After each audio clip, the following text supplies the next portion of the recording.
या कुछ पूछना है तो पूछो, कहीं डाउट है यहाँ तक आप पूछिए, नहीं तो आगे बढ़ेंगे।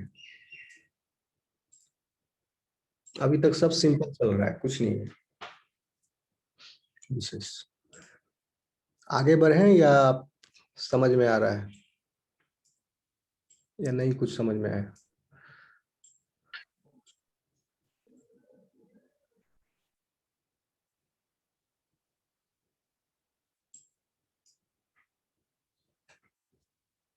यस और नो? चलें आगे? Yes sir, yes sir. Okay, अब देखते हैं हम ये कैसे प्रभावित करता है रिएक्शन को, कि वह एंडरगोनिक होगा कि एक्सर्गोनिक होगा। इस फॉर्मूला के माध्यम से आप देखिए, a process tends to occur spontaneously only if delta G is negative. ये भी आपको क्लियर है। If free energy is released in the process, ठीक है, एनर्जी रिलीज हो रहा है तो delta G by convention it is kept as negative. So ये सेल के अंदर क्या हो रहा है, ठीक है, endergonic process delta G at cell function depends largely on molecules such as proteins and nucleic acids for which the free energy of formation is positive. The molecules are less stable and more highly ordered than a mixture of their monomeric components. To carry out these thermodynamically unfavorable energy requiring endergonic reaction, cells couple them to other reactions that liberate energy, that is exergonic reactions. कहने का मतलब हुआ कि फिर cell में anabolic processes कैसे हो रहे हैं, यानी protein synthesis, DNA replication, RNA formation कैसे हो रहा है, आरएनए सिंथेसिस, क्योंकि वहां पर डेल्टा एस बढ़ रहा है, सॉरी घट रहा है, ओके, निगेटिव हो रहा है तो निगेटिव निगेटिव पॉजिटिव हो जाएगा। तो delta G of formation of a protein or an RNA or DNA is quite large. Okay, so at every step, जैसे कि आपका पॉलीमराइजेशन हो रहा है तो रेप्लिकेशन में और मैसेंजर आरएनए सिंथेसिस में क्या हो रहा है, वन बाय वन न्यूक्लियोटाइड जो है ऐड हो रहे हैं in the growing chain, elongation हो रहा है। तो एवरी स्टेप में डेल्टा जी जो है पॉजिटिव पॉजिटिव पॉजिटिव पॉजिटिव हो रहा है उसमें ऐड। ओके, तो ये कहां से आ रहा है डेल्टा जी, क्यों इसको फेवरेबल, इस रिएक्शन को कैसे कैरी आउट कर रहा है सेल, इसको वो कपल कर देता है दूसरे रिएक्शन के साथ जो कि एक्सर्गोनिक है, highly exergonic reaction.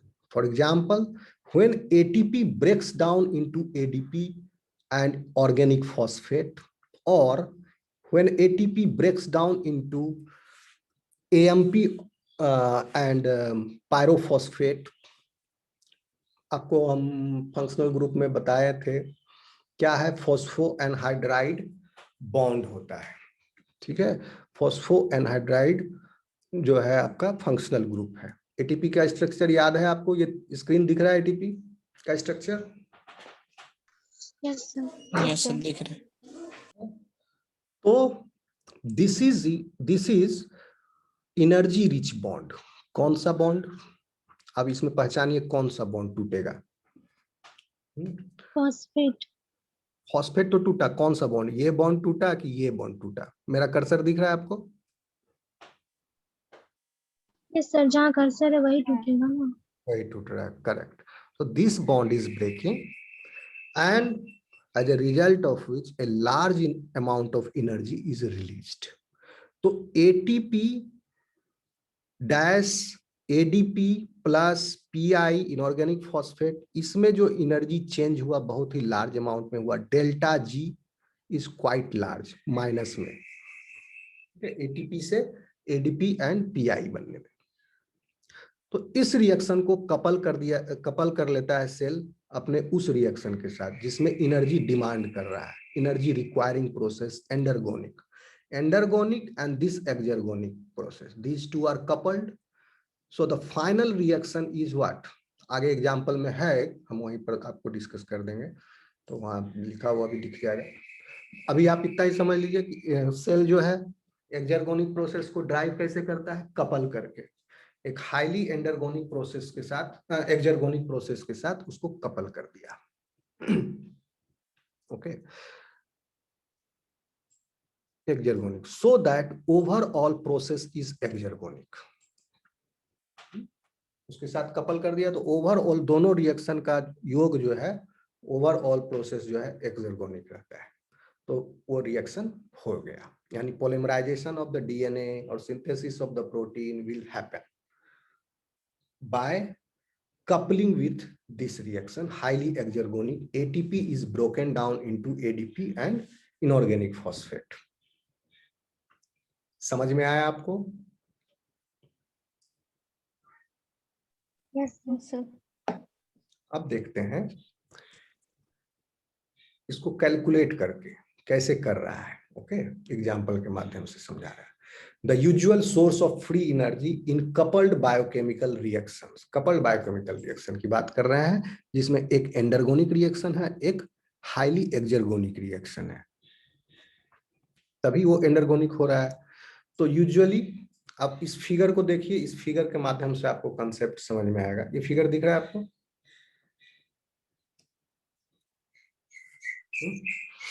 Yes sir. ठीक है, अब देखिए कि ये आप, ये बॉक्स और ये बॉक्स दोनों में कौन बड़ा है कौन छोटा है, ये बताइए। एक बड़ा है एक छोटा है, दिख रहा है? दिख रहा है बड़ा छोटा?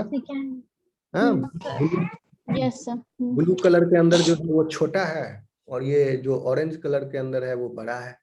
ओके, तो अगर अभी आप इसको भूल जाइए, इतना को आप सिर्फ इसको कंसीडर कीजिए, ब्लू वाले को।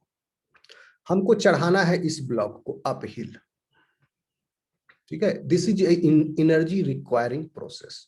एक मैकेनिकल एग्जांपल से अभी आपको समझा रहे हैं, फिर बाद में केमिकल एग्जांपल से आपको यही एटीपी का कपलिंग समझाएंगे। तो this is a energy requiring process. समझ लीजिए कि सेल के अंदर protein synthesis, DNA synthesis, RNA synthesis, this is this. Okay, a small addition of every nucleotide into the growing chain, पूरे ग्रोइंग चेन की बात नहीं कर रहे हैं, तब बॉक्स बड़ा होगा। Every nucleotide stepwise process में हो रहा है, तो this is smaller. Now to make it happen, because that is an energy requiring process, suppose, so what you will do, you will couple this small block with a heavy block। अगर दोनों का wait बराबर होता है, एक पुली आप यहाँ लगा दिए तो खींच पाएगा इसको, आराम से कर पाएगा? नहीं कर पाएगा ना।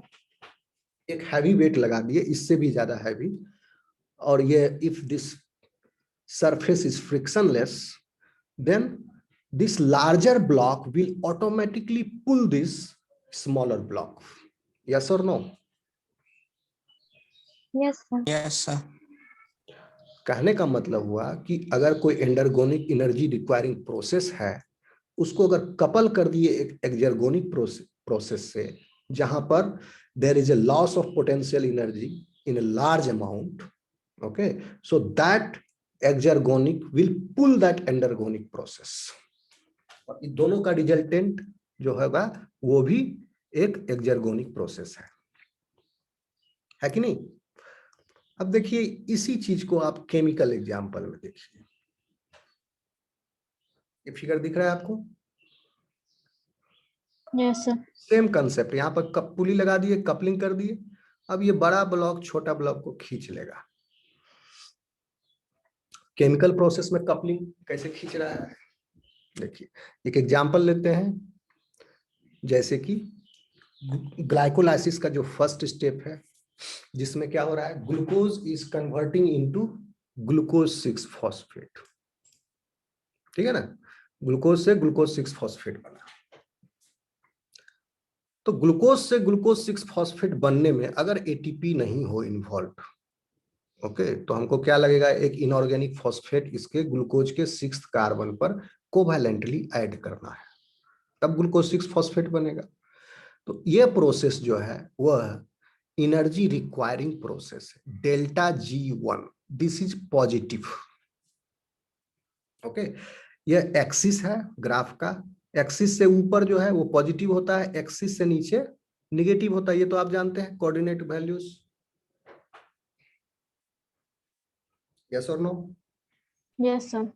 Okay, so this delta G मतलब ये इनिशियल स्टेट में है, यहां पर जो जी है वो ग्लूकोज का जी है, और यहां पर जो जी है, अभी डेल्टा जी की बात नहीं कर रहे हैं, total energy, okay, free energy, total free energy in glucose 6-phosphate is at this level. This is the line. And glucose को चूंकि अब हम डिफरेंस है तो इसको हम 0 पर रख लिए। Okay, so this difference is delta G1 and this is positive. This is an energy requiring process. Now, when cell couples it with ATP is broken down into ADP and inorganic phosphate, then what happens? If you consider this reaction alone, this breakdown, then breakdown of ATP is highly exergonic. Energy is released, energy is released, so it is negative. Delta G is highly negative. And in this case, delta G is positive because this is an energy requiring process. समझ में आ रहा है आपको? Yes, sir. Yes, sir. This one is energy requiring process and this one is energy giving process. तो ये जो energy दे रहा है बहुत लार्ज अमाउंट में देख रहा है। देखिए रेड लाइन कितना बड़ा है, delta G2 is magnitude of delta G2 is larger than the magnitude of delta G1। अब दोनों कॉम्बिनेशन का reaction 1 plus reaction 2 is equal to reaction 3, दोनों को कंबाइन कर दिए, दोनों को कपल कर दिए रिएक्शन को। अगर हम सेल के अंदर यही हो रहा है, कपल हो रहा है रिएक्शन, जो भी एर्गोनिक प्रोसेस है उसके साथ एक हाईली जो भी एंडरगोनिक प्रोसेसेस हैं सेल्स के अंदर, ओके, जैसे ग्लाइकोलाइसिस का फर्स्ट स्टेप, ओके, और भी other types of many types of reactions are there, ठीक है। तो उसमें हम कपलिंग करके फिर the net resultant is delta G3। Delta G3 is equal to, दोनों रिएक्शन का योग है, delta G3 is equal to delta G1 plus delta G2, G1 और G2 का योग भी delta G3 is still minus, तभी ये रिएक्शन हो रहा है। अगर ये दोनों का योग G1 प्लस G2 का योग प्लस हो जाता तो क्या फायदा, रिएक्शन फिर भी नहीं होगा, क्या फायदा कपलिंग? यस और no? Yes. Yes, sir. Coupling करने का मकसद यही है कि फाइनल जो आपका फ्री एनर्जी चेंज में जो अंतर आया वो निगेटिव है, तभी कपलिंग की वजह से एक एंडरगोनिक प्रोसेस जो है एक्सर्गोनिक प्रोसेस की तरह बिहेव कर रहा है, हो रहा है, क्योंकि उसके साथ एक हाईली एक्सर्गोनिक प्रोसेस को कपल कर दिया गया। Is it clear? Yes, sir. Yes, sir.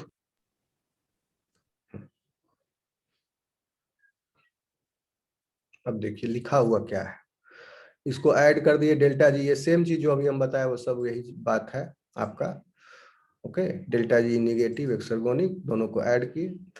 Now what it says, energy coupling links reaction in biology. Energy coupling links reactions in biology. Biology के रिएक्शंस जो है वो एनर्जी कपलिंग उसको लिंक करता है। Biological reactions, many kinds of biological reactions are happening and there is energy coupling between them.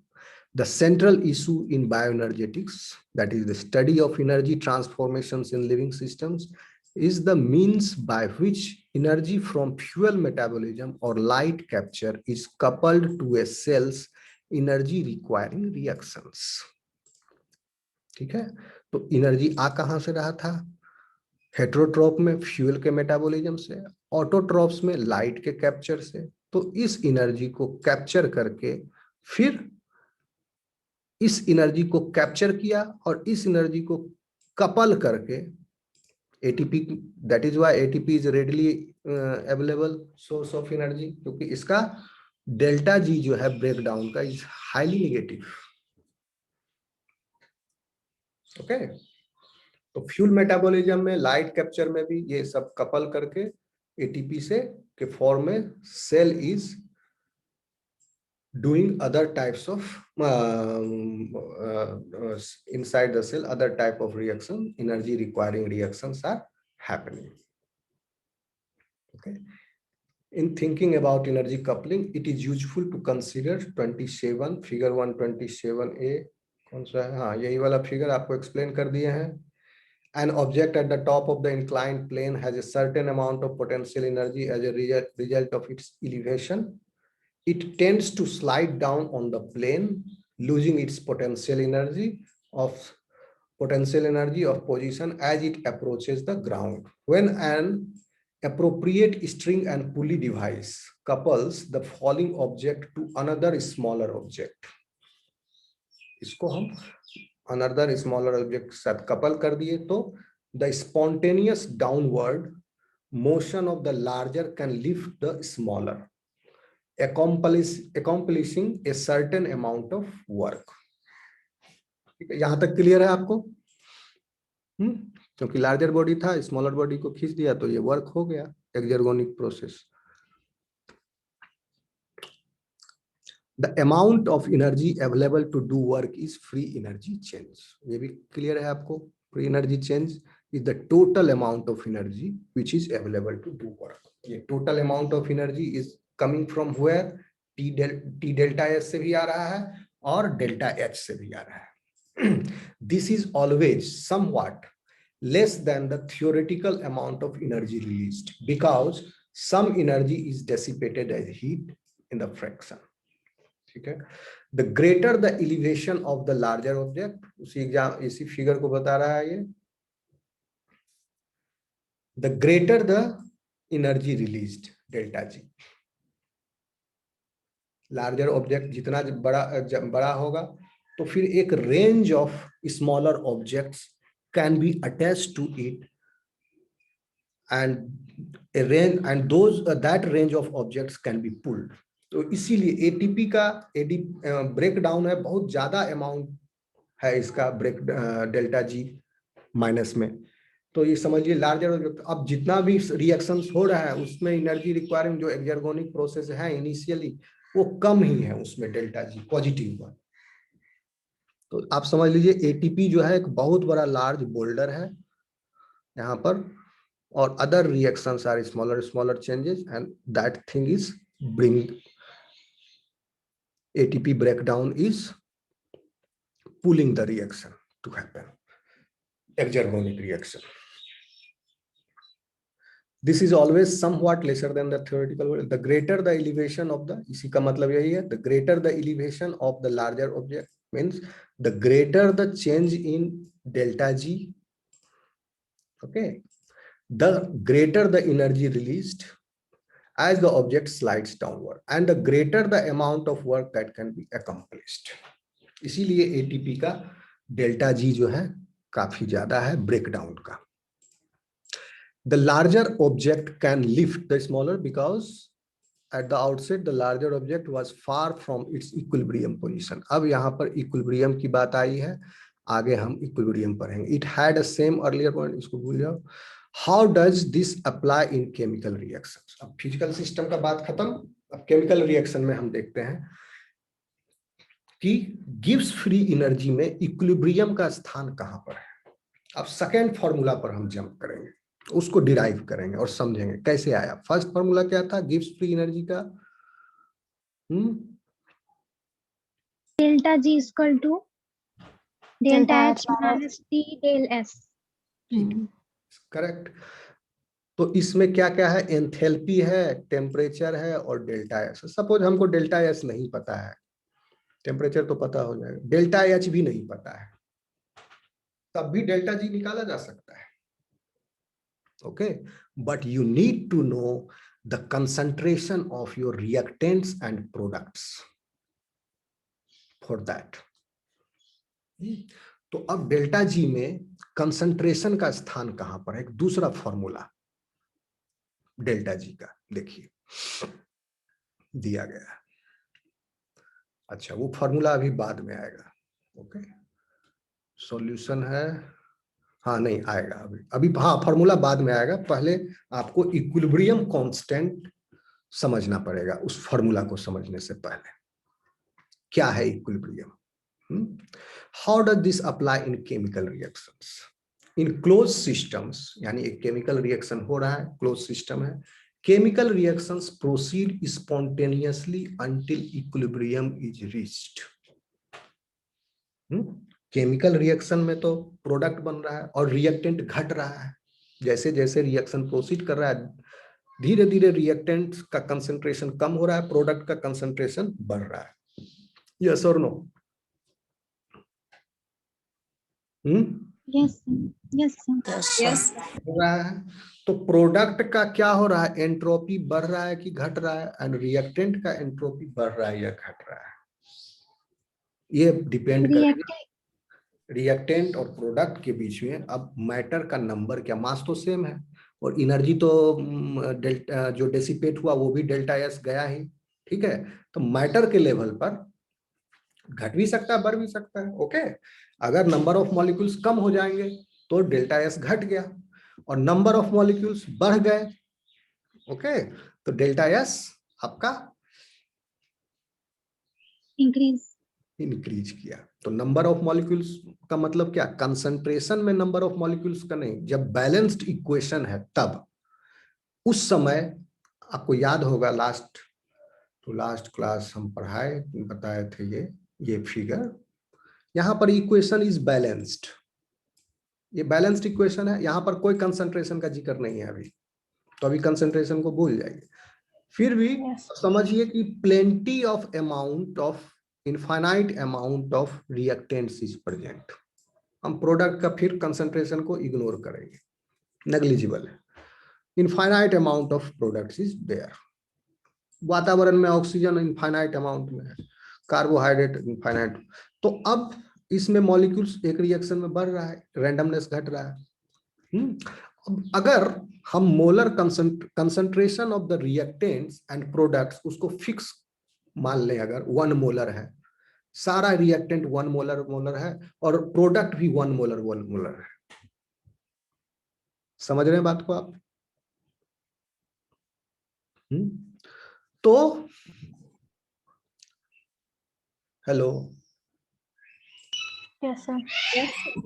are you getting my point? Yes, sir. Yes, sir. Yes, sir. तो Gibbs free energy का equilibrium के साथ क्या संबंध है? तो इस equilibrium के साथ संबंध जानने के लिए आपको प्रोडक्ट का कंसंट्रेशन और रिएक्टेंट्स का कंसंट्रेशन जानना पड़ेगा। When a system is at equilibrium, कब कहा जाता है सिस्टम कब इक्विलिब्रियम पर है? The rate of product formation exactly equals the rate at which product is converted to the reactants back. Yeah. Forward and backward reaction दोनों balance बराबर हो गया, तो then that closed system, that chemical reaction will be said to be as this is at equilibrium. ठीक है, तो equilibrium से मतलब क्या है? एक टाइम ऐसा आएगा, आपके पास प्रोडक्ट रिएक्टेंट्स काफी मात्रा में रिएक्शन हो रहा है, तो एक टाइम, और प्रोडक्ट का फॉर्मेशन हो रहा है, प्रोडक्ट का कंसंट्रेशन बढ़ रहा है, तो एक टाइम ऐसा आएगा जब प्रोडक्ट और रिएक्टेंट्स का फॉर्मेशन, आप net formation of the product will be 0, net change in the reaction will be 0। Okay, तो वह कंसंट्रेशन कब अचीव करता है? This is the intrinsic property of a chemical reaction. उस केमिकल रिएक्शन में कौन कौन से रिएक्टेंट्स इन्वॉल्व्ड हैं, और यह कांस्टेंट होता है फॉर ए केमिकल रिएक्शन। कौन कौन से रिएक्टेंट्स इन्वॉल्व हैं उस केमिकल रिएक्शन में, इस पर डिपेंडेंट करेगा आपका इक्विलिब्रियम कांस्टेंट। तो इक्विलिब्रियम कांस्टेंट वह संख्या है जिस पर आपका concentration of the products, multiplication of concentration of the product at equilibrium.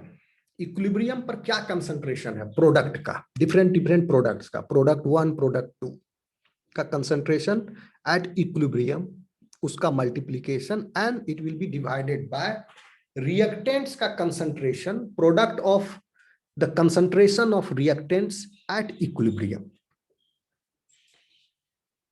ठीक है, अब आगे हम देखते हैं इसको कैसे डेल्टा जी में दिया है इसको। When a system is at equilibrium, the rate of product, ये आप जानेंगे, thus there is no net change in the concentration of reactants and products.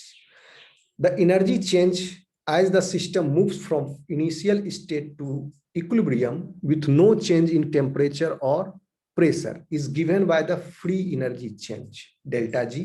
इसमें भी हम डेल्टा जी जब कंसीडर करेंगे और डेल्टा जी बराबर के that is constant, K EQ equilibrium constant, तो हम क्या लिखे, delta G for is directly proportional to okay K equilibrium, यानी product multiplication of the concentration of the products at equilibrium are divided by the multiplication of the reactants at the equilibrium if this amount is large. यानी product बहुत ज्यादा बनने के बाद भी, आप इसको ऐसे सोचो, प्रोडक्ट ज्यादा बनने के बाद भी रिएक्टेंट सब कम मात्रा में बचा है, फिर भी रिएक्शन हो रहा है। ठीक है, कम रिएक्टेंट्स भी बचा, फिर भी फॉरवर्ड डायरेक्शन में रिएक्शन हो रहा है, तो उस केस में क्या हो गया, आप डेल्टा, आप के इक्विलिब्रियम कांस्टेंट जब निकालोगे तो प्रोडक्ट तो बन ही रहा है, तो प्रोडक्ट का कंसंट्रेशन ज्यादा है। Okay, multiplication of the concentration of different product, और रिएक्टेंट कम मात्रा में बचा है, डिनोमिनेटर में रिएक्टेंट आ गया, तो क्या हुआ, के क्यू इज मच लार्जर। ठीक है, तो उस केस में डेल्टा जी भी जो हो गया बहुत ही ज्यादा हो गया, mild. Okay, delta G is also much larger magnitude. अब माइनस होगा और प्लस भी हो सकता है। दोनों फॉरवर्ड रिएक्शन में, अगर वो फॉरवर्ड रिएक्शन इज एक्सर्गोनिक, ठीक है, तो माइनस हो गया, तो बैकवर्ड रिएक्शन ठीक इसका उल्टा इक्विवेलेंट डेल्टा जी प्लस में हो जाएगा बैकवर्ड रिएक्शन का। Okay, suppose if the break delta G of the breakdown of ATP into ADP plus PI is -30 kilojoule per मोल।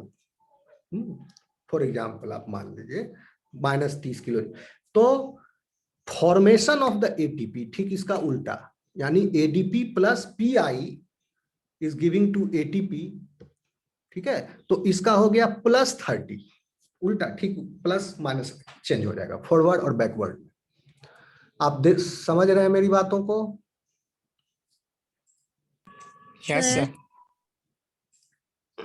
बहुत कंसेप्चुअल है ये इक्विलिब्रियम। आप समझोगे तो आगे एंजाइम काइनेटिक्स भी समझने में आपको मदद मिलेगी। तो इक्विलिब्रियम एक ऐसा प्रॉपर्टी है एक केमिकल रिएक्शन का जो हमको बताता है कि कितना कंसंट्रेशन प्रोडक्ट का जमा हो जाएगा और कितना रिएक्टेंट्स का कंसंट्रेशन खर्च हो जाएगा। ठीक है, और उस अवस्था में, कौन सी अवस्था में, वो इक्विलिब्रियम पर आ जाएगा। ठीक है, कितना रिएक्टेंट बचा और कितना प्रोडक्ट हो गया, तो अब प्रोडक्ट बहुत ज्यादा है फिर भी रिएक्शन हो रहा है, तो that means equilibrium constant is quite large. तो इक्विलिब्रियम कांस्टेंट वाला प्रोडक्ट का कंसंट्रेशन डिवाइडेड बाय रिएक्टेंट का, तो quite large. So delta G is directly proportional to आपका इक्विलिब्रियम। इक्विलिब्रियम कांस्टेंट जितना ज्यादा होगा डेल्टा जी भी उतना ही ज्यादा होगा। अब देखते हैं इसको बराबर करने पर क्या फॉर्मूला आएगा। ठीक है, ये भी तो डायरेक्टली प्रोपोर्शनल है, तो डेल्टा जी इक्वल टू करोगे तो आपको फिर एक कांस्टेंट से मल्टीप्लाई करना पड़ेगा, के multiplied by another constant, suppose x के, तो उस एक्स का वैल्यू हम निकालेंगे, आगे देखेंगे। पहले आप इसको अब समझिए। The magnitude of delta G depends on particular chemical reaction and on how far from equilibrium the system is initially. Chemical reaction शुरू हुआ, अब उससे कितनी दूर है इक्विलिब्रियम। ठीक है, कितना दूर है, यानी रिएक्टेंट्स का जो अमाउंट है, कंसंट्रेशन है, वो कितना और घट जाएगा ताकि इक्विलिब्रियम पर वो आ जाए, कितनी दूर है। अगर बहुत ज्यादा नीचे आने पर भी, रिएक्टेंट्स का कंसंट्रेशन आने पर भी रिएक्शन हो रहा है, तो इक्विलिब्रियम दूर है, इसका मतलब इक्विलिब्रियम दूर है तो डेल्टा जी भी ज्यादा है। Okay, are you getting my point? कोई कुछ बोल नहीं रहा है। हाँ हूं, समझ रहे हो कि नहीं? Yes, sir. Yes, sir. तुम लोग हाँ हूं नहीं करते, हम भी बोर हो जाते हैं। समझ रहे हो? Yes, sir. नहीं समझ रहे हैं तो बोलो नहीं सर, तो फिर समझाएंगे। Okay, each compound involved in a chemical reaction contains a certain amount of the potential energy related to kind and number of bonds. ये सब समझ गए आप? In reaction that occurs spontaneously, the products have less free energy than the reactants. ये clear है आपको? ठीक है, स्पॉन्टेनियस रिएक्शन में क्या हुआ, प्रोडक्ट में कम एनर्जी है और रिएक्टेंट में ज्यादा एनर्जी है, तभी ना स्पॉन्टेनियस होगा। हायर एनर्जी से लोअर एनर्जी स्टेट की हो जाएगा। यस कि नो? Yes. Yes, sir. हाँ ठीक है, कोई अपना बच्चा को लेके बैठा हुआ है। नहीं, कोई बात नहीं, अच्छी बात है। घर भी मैनेज करना चाहिए और साथ साथ पढ़ाई भी करना चाहिए। Such reactions are exergonic. The decline in free energy from reactants to products is expressed as negative value exergonic में, and their delta G values are positive. Okay, endergonic में उल्टा हो जाएगा input. As in mechanical process वो देखे ही, ठीक है। Only part of the energy release in exergonic chemical reactions can be used to accomplish work in living system. Some energy is dissipated as heat और lost to increasing the entropy. अब entropy को increase करने के लिए heat कहां से आएगा, आ रहा है, वो भी आगे हम आपको बताएंगे कैलकुलेशन। ठीक है, अब देखिए हम जिसकी बात कर रहे थे वह मोमेंट आ गया, यानी इक्विलिब्रियम कांस्टेंट जो है उसको हम डेल्टा जी में इनकॉर्पोरेट करने जा रहे हैं। तो ये तो आप समझ गए इक्विलिब्रियम कांस्टेंट का फॉर्मूला, ये हम एक्सप्लेन कर दिए आपको। बोल्ड स्टेटमेंट क्या है, के ई क्यू, ये हो गया equilibrium constant, and delta G zero. Delta G zero and delta G, these two are different things. Delta G zero मतलब हुआ free energy change under standard conditions. ठीक है, तो इसलिए इसको बोलते हैं स्टैंडर्ड फ्री एनर्जी चेंज। समझ रहे हो आप लोग? Yes, sir. तो स्टैंडर्ड फ्री एनर्जी चेंज की बात हम क्यों कर रहे हैं यहाँ पर? इसलिए कर रहे हैं क्योंकि आपके सेल बॉडी के अंदर स्टैंडर्ड कंडीशन नहीं है ना। स्टैंडर्ड कंडीशन है नहीं है, लेबोरेटरी में स्टैंडर्ड कंडीशन होगा। एक एटमॉस्फेरिक प्रेशर है, ओके, आपका 25 डिग्री सेंटीग्रेड टेम्परेचर है, ओके, पीएच से 7 हो, 1 मोलर कंसंट्रेशन हो reactants, each of the reactants. Standard condition ये है 1 molar concentration of each of the reactants and each of the products. तो जब ये सारा स्टैंडर्ड कंडीशन जब है, एटमॉस्फेरिक प्रेशर, 1 एटमॉस्फेरिक प्रेशर बराबर कितना पास्कल होता है? एनीबॉडी, किसी को पता है? क्योंकि एटमॉस्फेरिक प्रेशर जब बोल रहे हैं तो this is not the standard unit of the pressure, this is a conventional unit. Pressure का standard unit is pascal. Anybody knows the relation between atmospheric pressure and pascal? How much pascal is equal to atmospheric 1 atmospheric pressure? Anybody knows? No. So I'll tell you, 1 atmospheric pressure is equal to roughly around 1,01,000 something Pascal. Okay, so atmospheric pressure तब बोलते हैं जब at the sea level, the pressure is 1,01,000 something Pascal. तो इसको आप convert कर दो million में तो 0.1 मिलियन रफली अराउंड हो गया आपका पास्कल। तो सी सरफेस पर ही मेजर,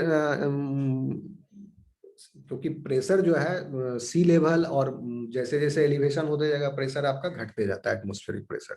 तो स्टैंडर्ड 1 एटमॉस्फेरिक प्रेशर सी लेवल पर जितना प्रेशर है उसको माना जाता है, और वो atmospheric pressure is equal to 0.1 million pascal. तो this is standard condition. but inside the cell pressure will be different, molar concentrations will be different, okay, and the temperature also will be different, okay. तो उसको हम बोल रहे हैं delta G, free energy change cells के अंदर हो रहा है। एंड अंडर स्टैंडर्ड कंडीशन जो चेंज हो रहा है फ्री एनर्जी में उसको बोलते हैं डेल्टा जी जीरो। और इसी में अगर हम प्राइम लगा दिए, अगर कन्वेंशन का आप अंतर समझे, डेल्टा जी जीरो मतलब हो गया कि इसमें हम पीएच को कंसीडर नहीं किए, पीएच स्टैंडर्ड नहीं है, ठीक है, यानी पीएच 7 नहीं है इसमें। 1 एटमॉस्फेरिक प्रेशर है, 25 डिग्री सेंटीग्रेड है, 1 molar concentration each of the reactants and products है, these are the standard condition. और अगर इसमें हम प्राइम लगा दें, आप कहीं कहीं देखोगे डेल्टा जी जीरो प्राइम एक डैश लगा रहेगा, देखे हो कहीं बुक में? हेलो, तो प्राइम लगा देने के बाद क्या हो गया कि वो पीएच भी जो है 7 है वहां पर उस कंडीशन में। तो के क्यू का, के इक्विलिब्रियम कांस्टेंट का free energy change under standard condition, इस दोनों का क्या संबंध है? Because these two are the measures of a reaction tendency to proceed spontaneously. तो अब delta G is equal to delta G zero plus something होगा, free energy change under standard condition and free energy change under 37 degrees centigrade, both will be different or not? Temperature is different, so both things will be different. Cell के अंदर 37 degree centigrade पर free energy change हो रहा है, and in laboratory standard condition delta G zero 25 degree centigrade पर हम इसको माप रहे हैं। 25 डिग्री सेंटीग्रेड पर जो फ्री एनर्जी है वो that is delta G zero. So this will be the lesser than or somewhat different value than delta G. Yes or no? Yes, sir. तो डेल्टा जी आपके बायोलॉजिकल सिस्टम में नापना है आपको, तो हम डेल्टा जी को नापने के लिए बायोलॉजिकल सिस्टम में या समझने के लिए हम डेल्टा जी जीरो का सहारा ले सकते हैं, ओके। तो कैसे ले सकते हैं, देखिए पहले तो इक्विलिब्रियम कांस्टेंट को डिफाइन किया फॉर्मूला में, कैसे the tendency of a chemical reaction to go to completion can be expressed as an equilibrium constant for the reaction in which a moles of A reactant react with B moles of the B reactants to give C moles of the C product and D moles of the D product. Small a is concentration, or you can say the amount in moles, okay, small a small b, और b a b ये जो capital है, this is just reactant A, नाम है उसका, okay, इस reactant का नाम है कि A रिएक्टेंट का A कंसंट्रेशन है, मोलर कंसंट्रेशन है स्मॉल। तो इसको हम इक्विलिब्रियम कांस्टेंट में जब दोनों बराबर हो जाता है, फॉर्मेशन और डिसोसिएशन, तो उसको हम लिख सकते हैं एट इक्विलिब्रियम, यानी equilibrium constant is equal to, because this value concentration product of the concentration of the reactants divided by product of the concentration of the reactants at equilibrium divided by product of the concentration of the reactants at equilibrium, product of the concentration of the products at equilibrium divided by product of the concentration of the reactants at equilibrium. This will give you a constant value, okay, at equilibrium. And this why this is constant? For a particular reaction, अब doesn't matter A amount कितना है, B amount कितना है, सी amount कितना है, D कितना भी concentration हो इसका, but this value product of this and this, इसका पूरा value for a particular chemical reaction, एक केमिकल रिएक्शन जिसमें दो प्रोडक्ट फिक्स है, उसके लिए that will be the constant. समझ में आया आपको? आगे बढ़े या नहीं आया तो पूछिए। Yes, sir. Yes, sir.